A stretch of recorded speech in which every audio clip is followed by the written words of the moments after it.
Today on Mr. Media, I'll talk to acclaimed comics and manga artist Camila Dorico, creator of Tanpopo and Helmetgirls, and who has worked with everyone from Dark Horse and Image Comics to Tokyopop, Hasbro, and even Neil Gaiman. She's just published her first instructional guide, Pop Manga, How to Draw the Coolest, Cutest Characters, Animals, Mascots, and More. Stick around, but keep your eye out for the milk fall girl, especially if you're lactose intolerant, like me. That's awesome. All right.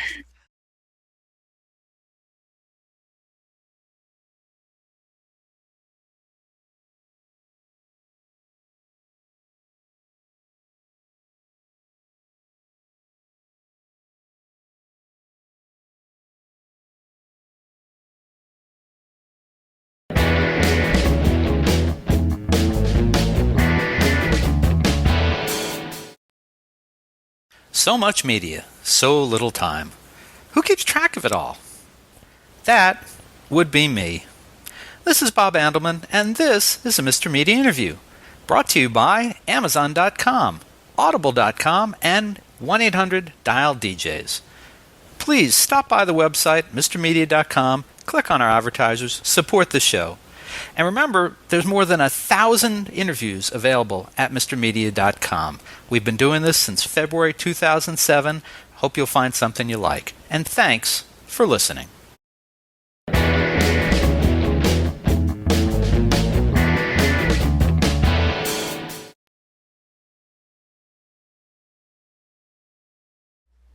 Mr. Media is recorded live before a studio audience of suspiciously nimble, wide-eyed cutie pies in the new media capital of the world, St. Petersburg, Florida.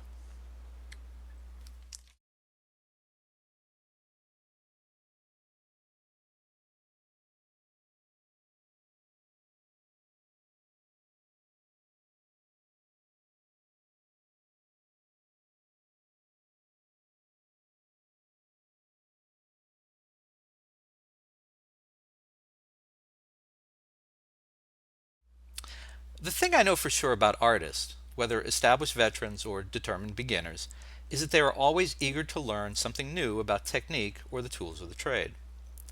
And as a longtime wannabe artist myself, I can still remember my kindly old high school art teacher, Fred Arnott, telling me how I had more ideas than talent. But I remain fascinated, thank you.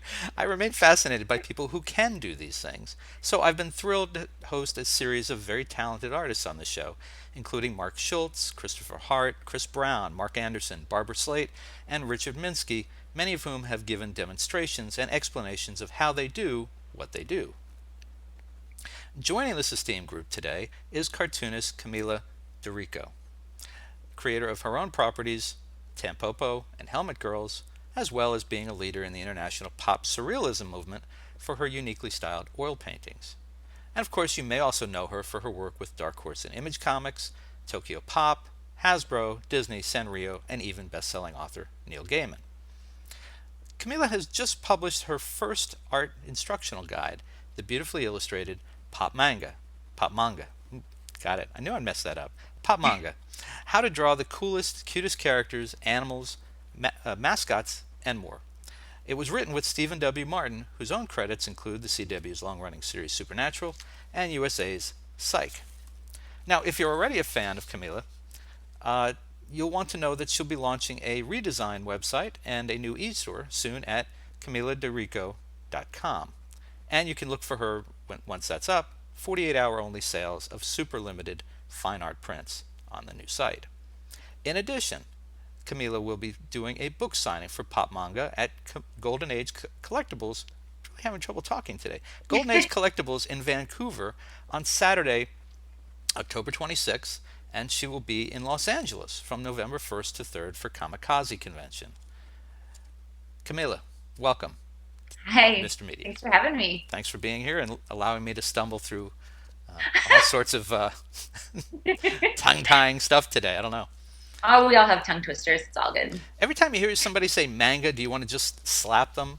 Or, No, because I honestly don't even know how to say it. Like, is it manga? Is it manga? And I don't know. I'm Canadian. I always want to go like A, and so I went manga. And I don't know. I'm sure it's manga, but it's all good. I I've know I've only been. come across one fan that was quite adamant, and I was like, all right, manga. It's the young people. They always wind up correcting me, and I know generally that it's preferred manga, but sometimes it just I'm an old guy. I screw it up. Yeah, it's okay. Nah, We're only human. thank you. Barely human. Me anyway. You perfectly human. So you seem like you're already plenty busy with work Yep. from chatting and reading. Why take time out from your regular work to do a book that only teaches artists how to do what you already do? Why would you want to create a legion of people to do what you do? Isn't there enough competition out there? Oh my gosh. Well, I'm not. For me, I go to comic book conventions a lot. A lot. I go to about 10 a year, and I meet a lot of fans, and I meet a lot of budding artists, and they have so many questions for me. And they see what I do, and they love my stories, and but a lot of them show me their portfolios, and they're so curious as to how I do some of the things that I do and the way that I draw and how I developed my style and my talent. And so I decided that when the publisher approached me, I was like, this is a great idea because I can I can finally have a book and be like, this is how I did it. I guess and I could show them and in a comprehensive way. Mhm. And so that's why I did it because I'm not trying to make more little Camila minions or anything. Because I'm actually in the book I say I'm like it's okay to emulate, but you really should develop your own style because an artist like our face like we're that's our face is how we draw and how we do art. That's how we present ourselves to the world. So you don't want to present yourself with someone else's style, with someone else's like face. You want to show who you are. And so with the lessons that I teach, I hope that people can learn how I did it and then even improve upon it and alter it and make it work for their own style. Hmm. And how would you explain kind of the difference in Pop Manga, your book, and other books that teach this? I mean, I'd love to be able to say this is the only book that exists to learn how to do this. I mean, I've had Christopher Hart on the show twice, so we know that Yeah. there's other books, Yes, very there good are. books. So what's different? How are you teaching maybe this a little differently? I think it might be a little different because, I've worked in the comic book industry, doing manga for the past 13 years. So, I have a different perspective. I think that I've worked with publishers and I've worked with editors, and I've worked on actual, stories and I can give people that perspective in that I actually do manga for a living. That's my main job, and the difference between my book and the other instructional books is that I'm not really trying to teach people. Um, this is how you draw chibis, and this is how you draw girls and boys. I'm like, this is how I draw them. And these are like the tips and tricks that I've learned over the course of like the decade I've been in the industry. And I also teach people how to draw like animals and just like a blanket of what I've done.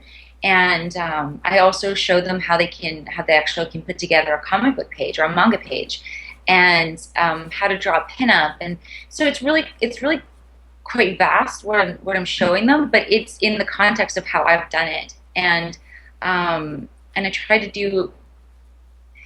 It's interesting because I'm self-taught in this department, and so I've never really been shown by anybody this is the professional way to do something. So my book shows you also that you can learn on your own, and that's perfectly fine. There's no right way to do something, and there's no wrong way to do something either. And also the way I draw is different than most people because I don't draw with pencil. I draw with a not like a blue pencil. It's a non-Repro blue, and then on top of that, I go straight with a Bic pen. So I have this totally different technique. Even in the comic industry, I'm an anomaly.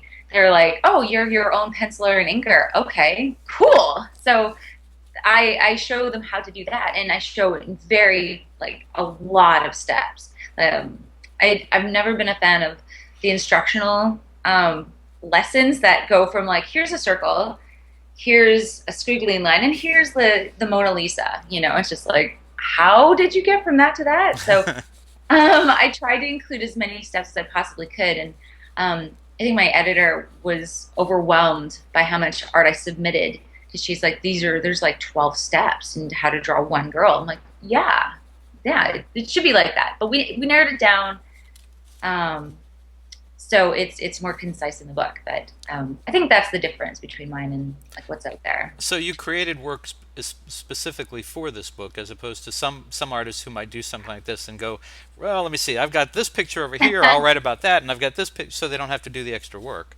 Oh my gosh, no, I did all of it. Yeah, all everything in there is brand new, everything. And I've even been like licensed to draw the Sky Pirates of Neo characters in there, and Disney allowed me to draw like an instructional how to draw Tinkerbell. So I put in that's where like where the pop comes into is like you have pop culture references, and so you've got like Tinkerbell and you've got Sky Pirates and Byrne and Helmet Girls and um, so and Red Riding Hood, and she's in there. So this is all new content. Even if I'm drawing characters that have existed for a while, Hmm. it's completely new. And drawn in your style.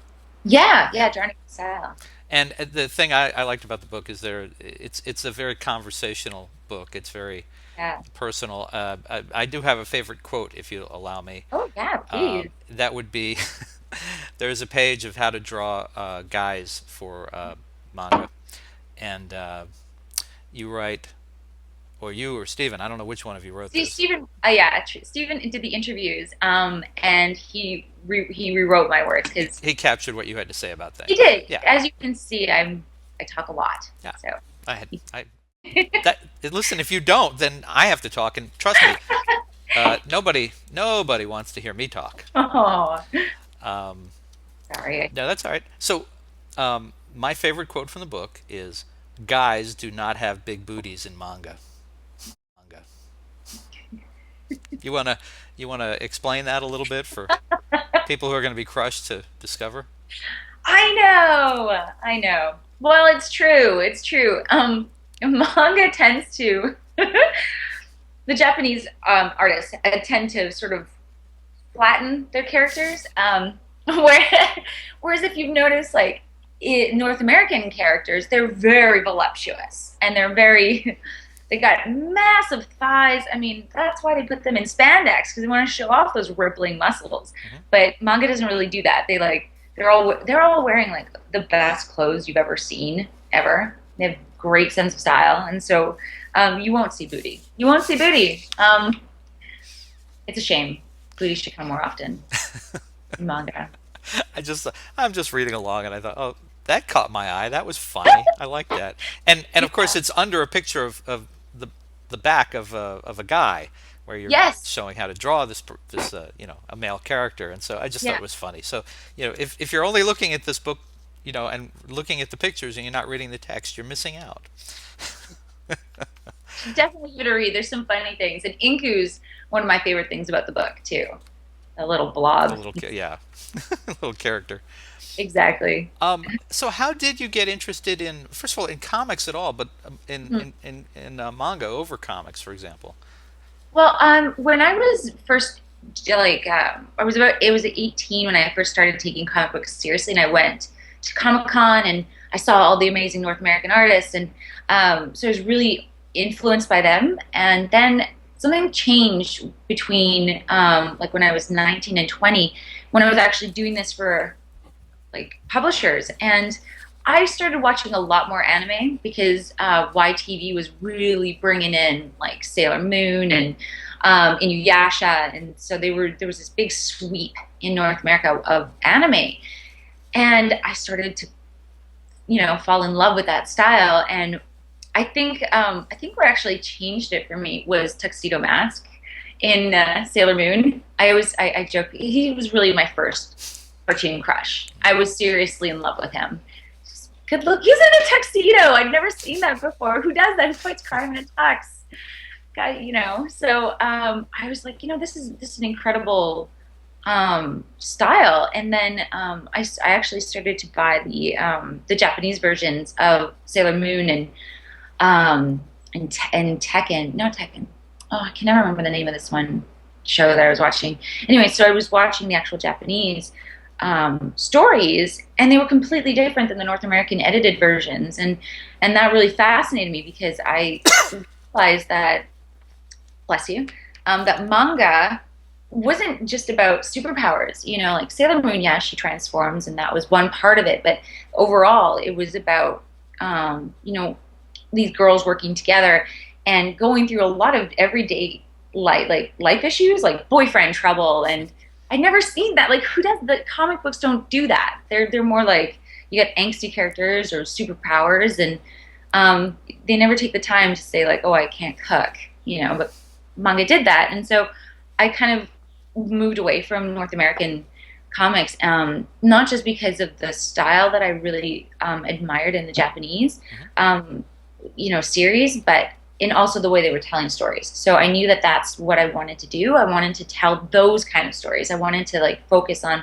character development and everyday like mishaps that happen to them, and I think on a more emotional level, I connected with manga, and so I kind of left the North American art behind. Well, that sounds like it probably would explain why a lot of young women, or women, mostly young women, I guess, Yeah, have been attracted to it. Whereas, you know, the Marvel and DC and you know, Image and Dark Horse, some of the stuff, that's not really their cup of tea. It's, and we still traditionally see mostly young men attracted to that. But manga, the anime, I mean, it just seems like very welcoming of women. yeah, it is. In Japan, it's taken as just like a novel, and you see everyone reading it on the subways. They have like it's everywhere. It's in you see manga in like their 7-Elevens. You see it in their coffee shops, and in every bookstore. Everywhere is manga, and what I and I think that it's so accepted there because they're just telling stories, and it's just they just tell it in a visual way. And so I think that the female authors out there were just like, yeah, well, this is what we want to say. We want to talk about like having crushes on guys, and you know, and like we want to tell stories that are like about relationships, and we love that. Girls love that. So I think that's why yeah, I think you're right. I think that's why women are attracted to it. But there's also the Bishojin. I see. I don't even know if I'm pronouncing that right. But the male Don't version. ask me, I don't know. There's shoujo for girls, Okay. and then Oh, there's Shojin, Shojan. yeah, Oh, okay. yeah, Or UN. for UN. Yeah, no, I know. I do actually. I do know what you mean. so Sorry. there's shonen, and then there's the girl. Anyway, the shoujo, and so shonen is for boys, and they do focus a lot on action, and like they've got manga for like specifically for basketball, and it's huge out there. You know, slam dunk. It's massive, and then you'll have like crime mysteries, and I think that that's just like so they do hit every kind of audience out there, and I think that there's maybe more appeal for women here in North America, but I do think that there's a huge acceptance of also the male comic or the male oriented stories. And is it easier for women to break into manga than it is for women to break into comic books here? I don't know that I don't know if there's a I don't know to be honest. I don't know a lot of girls that are doing manga in North America. Hmm. I know that there's a lot more girls doing comics. Like there's a when you go to a comic book convention and you or even a comic book store and you see the authors, there's a lot more women doing comics now than there were before. Hmm. Seems Um, like I see Gail Simone's name on everything, and that's about it. yeah, there's a few out there. Okay. Um, but I don't know to be honest. I think for art's sake, it's visual. So if it appeals to a male audience, then it's accepted. And if you're you know I don't know. I think my art is more I have more female fans than I do male, but I do have a lot of guys that like my art. So Well, you know, it's a funny thing because you know, if you like drawings of pretty girls, Mhm. you're going to be drawn to your stuff. I mean, Yeah. you do a lot of that. I mean, it's just, and I think that's one of the things you say actually early on in the book, that one of the things that drew you to the manga over the comic books was that the women are attractive, the men are better looking. I mean, it's more Yeah. detail. I get There's that. good looking guys in manga. They got wispy hair. Love it. Yeah, the wispy hair. And the women with True. the eyes. I can't even get my eyes to open that wide anymore. Uh, Yes. Now, and I'm looking at you now. It's interesting. I wouldn't have thought to ask this because we discussed this before we started. I didn't actually have a photo of you, so I didn't know what you looked like. But looking at you, you look like you could easily be a character in one of your own stories. uh, what's so funny? I get that a lot. People are like, "Oh, you look like you're painting." I'm like, "What? I don't look like that." But I do have big eyes. When I was in Taipei, I was stopped a lot in the street because girls were just like, "Wow, look at your eyes." They're so big." I was like, "Thank you." My little sister has even bigger eyes than I do. I think if anyone was a real life manga character, it would be my younger sister. Hmm. Interesting. And I keep looking at it and I keep wanting to ask you, tell us about the chair behind you. Oh, sure. Do you want me to shift Yeah, the? sure. You can. Okay. So this is a chair. I don't know if you can see it. Wow, look at the detail. There's so much detail. So this chair was reupholstered by good friends of mine at Rubbish Rehab, and they reupholster antique furniture. Is that in Vancouver? No, they're actually based outside of Seattle. Oh, okay. So they're American, and but I met them like through they're fans of my art. And so I met them when I went to Emerald City Comic Con in Seattle, and they approached me to do a chair. And the first chair they did was just blew me out of the water. It was so amazing. And then they had this extra antique chair, and they're like, "Do you want to reupholster it with something that you really like?" And I'm like, "Yeah, let's do it." And so they did it with this piece called "The Loveless Bird," which is one of my, I know I'm not supposed to have favorites because all my paintings are my Of children. I course. love them all. But I love "The Loveless Bird" so much. So they did this. It's so comfortable too. It's Now, very comfortable. can your fans buy those anywhere, or is that just a Yeah, one of a kind? they're one of a kind, but there's a couple available right now at the Aiden Gallery in Vancouver. So they can check that out, or they can go to Rubbish Rehab on Facebook and get a custom chair made. Wow, that's very cool. I mean, Yeah. it looks great. Oh, it's so great. I kind of want to sit on it, but Well, okay. So speaking of art, one of the things we had asked you to do is maybe you could do a little demonstration for us while we yeah, talk. So you have some conveniently have some materials there to it is. work Look with. at it, just lying around Hmm. some paper. Yeah, I've got. So normally I don't. Here, let me grab something hard to work on here. Normally I have a drafting table that I Hmm. work on. So you have to forgive me if I don't do this perfectly. It's all right. We'll make allowances, I'm sure. Awesome. Okay. All right. So, um, and you know what's funny? It's like every time I do a drawing, I change where I start. I think I mentioned that in the book too. It's just like sometimes I start with the eyes, and sometimes I start with like the hair. I think just for this, I'll start with the bangs first. Okay.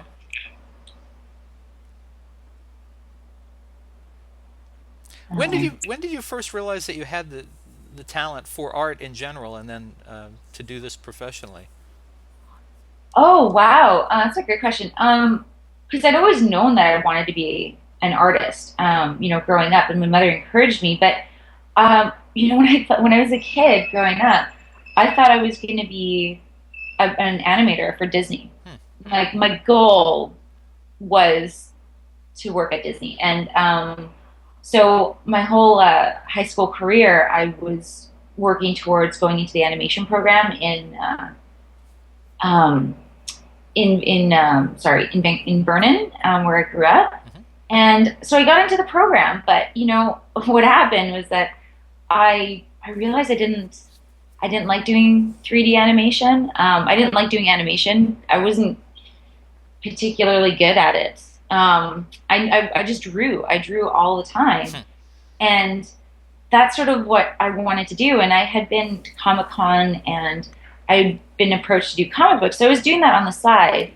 And I spend more time doing my comic book than I did doing my animation reel. And so I don't think I finished my animation reel, to be honest. Hmm. I graduated, but just it just was like my focus was completely gone. And I knew that I wanted to do comics. So, um, I would think, I've always thought it would take a certain type of patience and demeanor to do animation because you're drawing the same thing yeah. over and over again, slightly different, graduated, a little graduated, a little and we actually have a girl who used to babysit my daughter years ago is now working in that and Oh, has worked on, like, she worked on Mr. Popper's Penguins, and I think she worked on Turbo and some other things, and it's very exciting, but it would just be mind numbing to me. And yeah. to do what you do where you draw something different constantly and you're drawing action, if you're doing a manga book,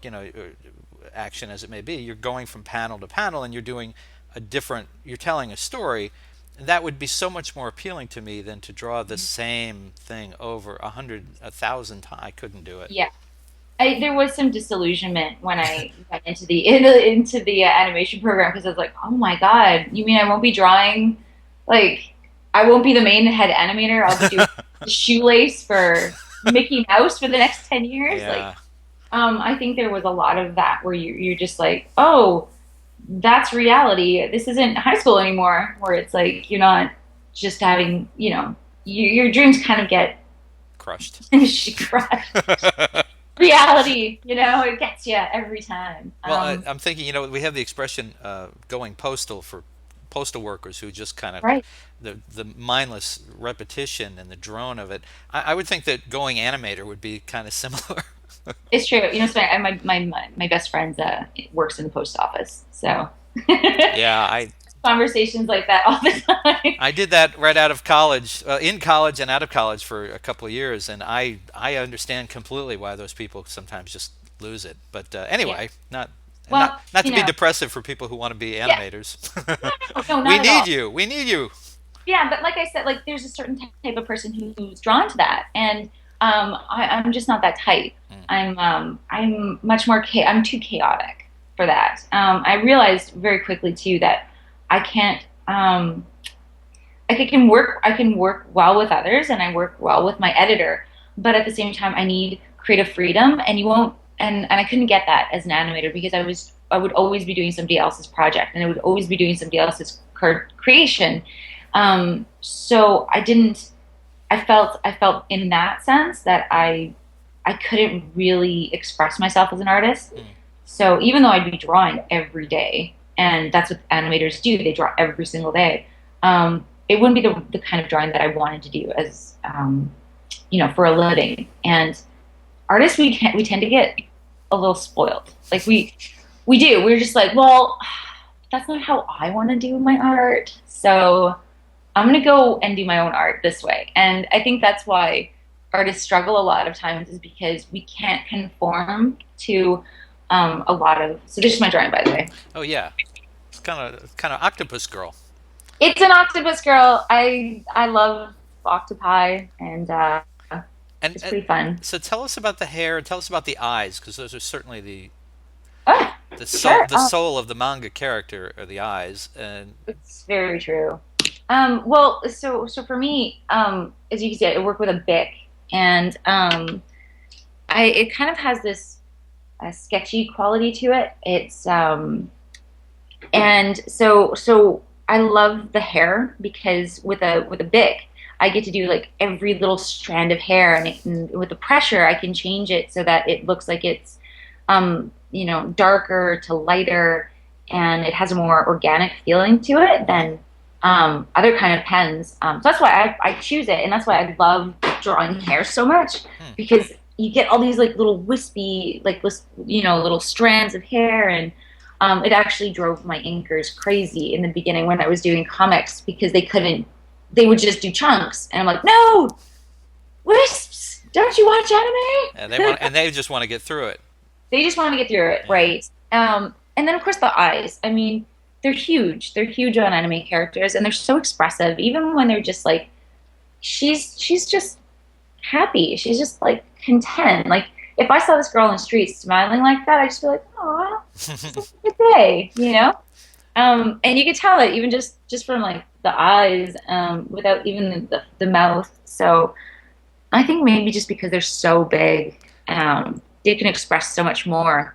Now you also have your helmet girls Yeah, who have these big, well, I mean, yeah, it's all steampunk inspired things on their yeah. heads.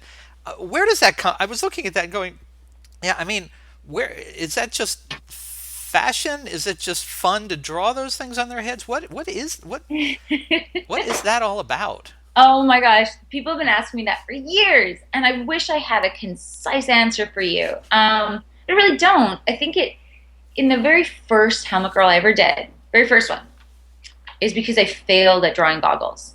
I just failed. They were massive, and then I'm like, oh God, I'm messing this up, and I'm like, just keep adding, and it'll get better. You'll get through it.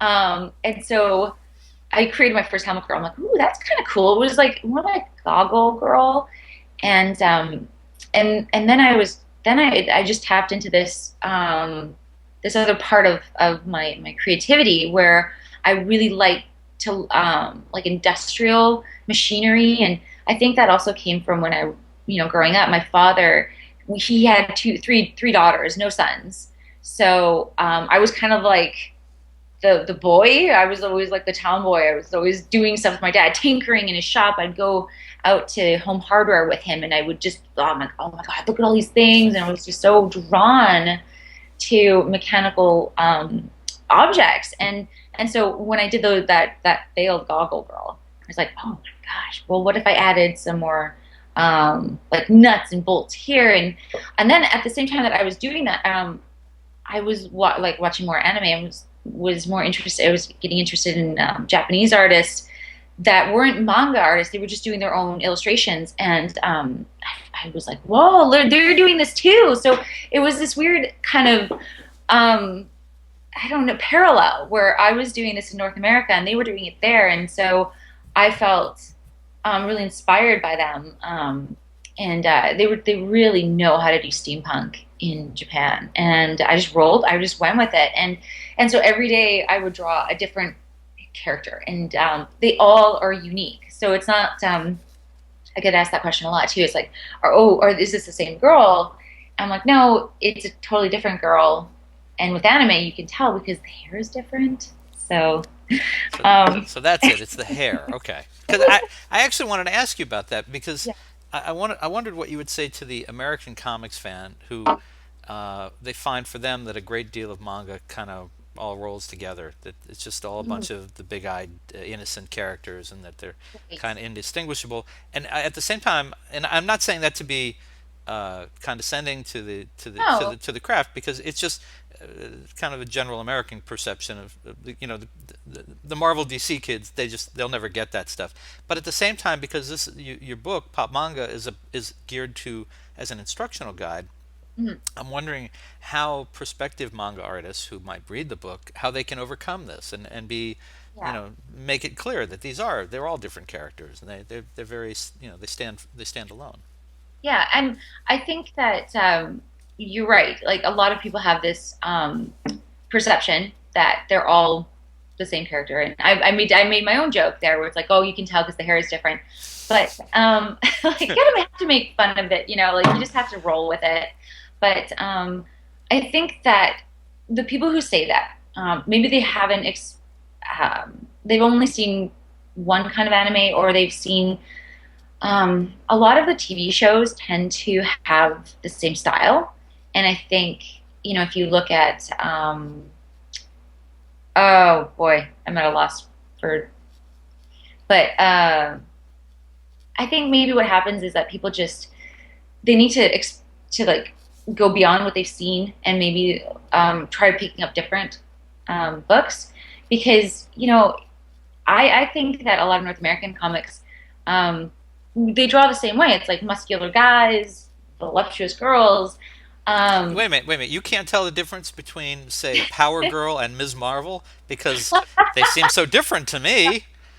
that's their hair. It Yeah, totally oh, gives that's it. It's the hair. Yeah. so it's the hair. No, but like, yeah. All kidding aside, I think that because manga, for example, they don't. They tend to simplify the way that they draw characters. So you're not going to have a character that has like a wide nose or a pointy nose or big lips or like thin lips, lots of wrinkles. It's different. It's just a different way. It's much more simple. It's like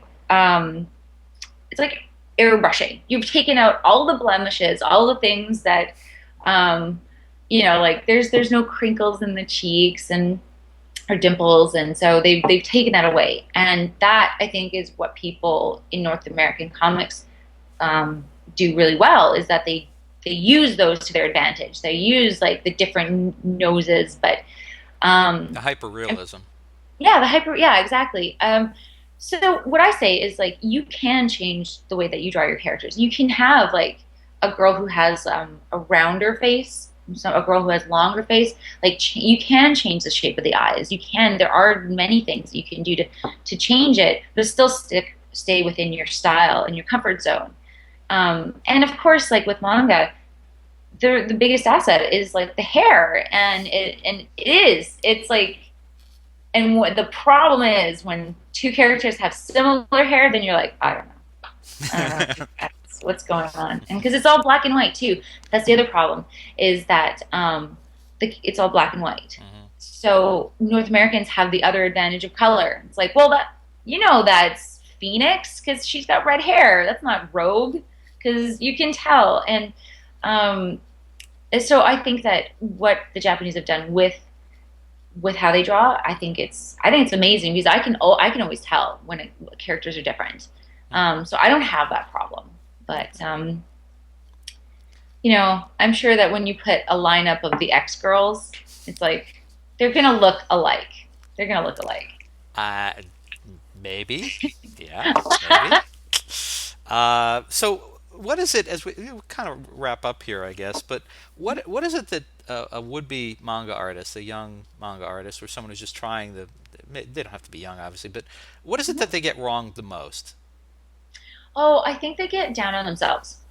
I think an artist's greatest weakness is themselves. Like we tend to, I know for myself anyway, that I'll draw something. I'm like, oh God, I hate that. Like that's the worst thing I've ever drawn. Like I'm supposed to be a professional. This is awful, and I'll throw it away. And I will only see the flaws in what I'm drawing. And I think that a lot of artists do that. They will draw something and they'll never be happy with it because they'll only see the faults and the things that they did wrong. And a viewer will see that and they don't see anything wrong with it. They think that it's amazing. So I think that that's the biggest thing going against a budding artist is they have to get out of their own way Hmm. and just draw it and then move on to the next one. My husband, he does that too with his art. He does it as a hobby and he'll just be like, oh, I hate it, and he'll give up. And I'm like, no, no, no, you have to finish it. Because it'll linger. It'll linger in the back of your head. You're like, oh, that thing just, I never finished it. And I've finished so much art that in my mind I was like, oh, I wanted to give up, but I didn't. And I was really glad that I finished it because I accomplished something. And that accomplishment felt good, and I felt like I made some mistakes, but at the end I was like, okay, well I did it. Now I could just move on to the next thing, and um, that's I think for what I would say. Hmm. And But if you, yeah, I'm sorry, I was going to ask you: are there art skills that can be learned and those that can't? yeah, I think you can't really be taught creativity. Um, I'm a pop surrealist, and people ask me all the time, like, where did that idea come from? Like even just the girl with that I drew right now with like the little tentacles. Hmm. Where did that come from? I don't know. I'm And hungry. It's lunch. It's almost lunchtime, and I want some sushi. I was watching The Host last night. Come on. Um, yeah, no, and that's the thing that you cannot be taught. You can't be taught to think out. I don't know, to like come up with these ideas. Um, So I think that in that sense, like you can't be taught inspiration. And the things you can learn are like how to draw hands. It's a big one. Um, and I think a lot of people struggle with specific things like whether the hands. One thing in particular that I struggled with was like my characters always had really long arms. I'm like, my God, am I drawing monkeys? Like, what's going on? And they had these ridiculous long arms, or they seemed tilted. I know that a lot of times artists have trouble because their characters seem like slanted. They're like, well, it was supposed to be standing upright. And if you were working digitally, you could just skew the character, but you can't in real life. So I show in the book how to avoid those situations and like this the simplest way to draw hands. And I learned that over the course of my art career, and it's really easy to draw hands now. Don't I don't draw them perfectly. I'm just going to say that I have drawn a six-fingered character once. I'm sorry, I'm not. It makes it easy how I teach you to draw them. But you're gonna get it wrong sometimes. I mean, it's never gonna be perfect all the time. Hmm. So this may be another lesson to be taught. Um, you know. All right. Well, let me remind our viewers and listeners that you are relaunching your website, Mhm. CamilaD'Errico.com, and adding an e-store to that. And that at that e-store, you'll be doing these 48-hour only sales of very limited fine art prints. People can look forward to that, and that you will be doing a signing for Pop Manga at Yeah. Golden Age Collectibles in Vancouver on Saturday, October 26th, and you will also be in Los Angeles, November 1st to 3rd for Comikaze Convention, right? Mhm. So, what's next for you? The Pop Manga obviously has just come out, and Yeah. I know people who produce creative things. The last thing you want to be asked is, so what are you going to do next? But Oh, Camilla, yeah. what are you going to do next? Well, that's a good question. I'm doing Tanpopo, the graphic novel, the second one. Okay. I'm just wrapping it up right now, and that one's coming out in the spring. So you can look forward to that. And I'm also working on the Sky Pirates of Neoterra. They're launching a new video game, and they're also launching a battle card game. So I've been doing a lot of work Wow. on that, and I can't wait. Like if you go on my Facebook, I post sometimes some of the pinups that I'm doing for them. I mean, like it's gonna be really fun. So I love that Sky Pirates is all interactive, and I, so we've got that coming up. it sounds like the Sky Pirates are coming for you. Um, Yeah. And folks, so listen, you can find Pop Manga, How to Draw the Coolest, Cutest Characters, Animals, Mascots, and More by my guest, the lovely Camila Dorico, in great bookstores everywhere, or you can order it right now at a great price at MrMedia.com. If you're watching the video, chances are just below the video, kind of over there is there's the cover of the book. You can just click on it right now. It'll take you to Amazon. You can have the book. You can have it tomorrow. Frankly, maybe if you're in the Seattle, Vancouver area, maybe you could have it today. Maybe they're doing a same-day delivery just for this book. Okay, but so order the book. Support her. We mentioned the website. It is. I'll spell it for those of you who don't know. Camila, you'll tell me if I get it wrong. It's Okay.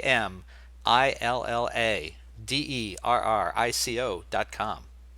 Perfect. Are you on Twitter, Facebook, any of that kind of stuff? Yeah. I'm on Twitter as Helmet Girl, and I'm on Facebook. I'm constantly on Facebook. It's a problem. But every day I post something new. So, today there's going to be some new art going up. So, Very nice. Very good. Well, Camila Dorico, thank you so much for joining us on Mr. Media today, and good luck with the new book. oh, thank you. Thank you so much for having me. My pleasure.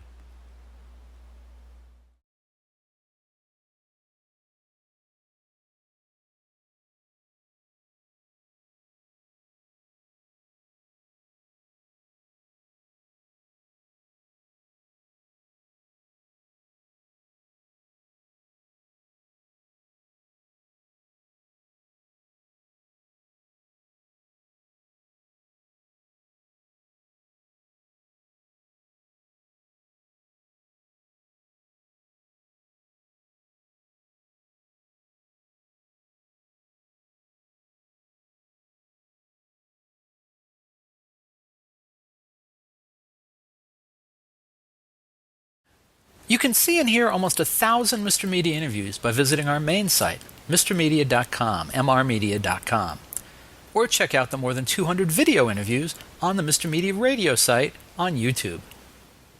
And I'd sure appreciate if you'd show some love for Mr. Media's advertisers, including Stitcher. Apple named Stitcher a top 5 news app of 2011. It's a free mobile app for your smartphone or tablet that lets you listen to your favorite shows and discover the best of news, entertainment, and sports on demand. You can listen whenever you want to more than 5,000 shows, get customized recommendations, and discover what your friends are listening to. My own list of Stitcher favorites is pretty eclectic. I start my day with an hour of MSNBC's Morning Joe with Joe Scarborough and Mika Brzezinski. Then it's the latest 2-minute update from the Onion News Network. After that, I'll listen to WTF with Mark Maron, Here's the Thing with Alec Baldwin, HBO's Real Time with Bill Maher, and excerpts from E's Chelsea Lately and The Soup with Joel McHale. Also in regular rotation on my Stitcher playlist, the BS Report with ESPN's Bill Simmons, the TechCrunch headlines, and the Don Geronimo Show. The latest episodes of each show, whether originating from broadcasts, cable TV, radio syndication, or podcasts, are continuously updated. Stitcher is a free app for your iPhone, iPad, Kindle, Fire, BlackBerry, Droid, and more. And show your support of Mr. Media by getting, did I mention it's free? The app at stitcher.com/MrMedia. That's stitcher.com/MRmedia. Stitcher Smart Radio, the smarter way to listen to radio. We're also supported by Audible. Check out Audible's 30-day trial membership and download the audiobook version of the book everyone's been talking about, 50 Shades of Grey by E.L. James. Sign up for your free trial today at audible.com/radio. Again, audibletrial.com/radio. And finally, if you need a disc jockey for a wedding, bar mitzvah, corporate event, or just a big old party, please consider calling 1-800-DIAL-DJs, the party authority for all your party entertainment needs. You can call 1-800-DIAL-DJs or go to their website, 1-800-DIAL-DJs.com, and tell them Mr. Media sent you. And thanks for listening.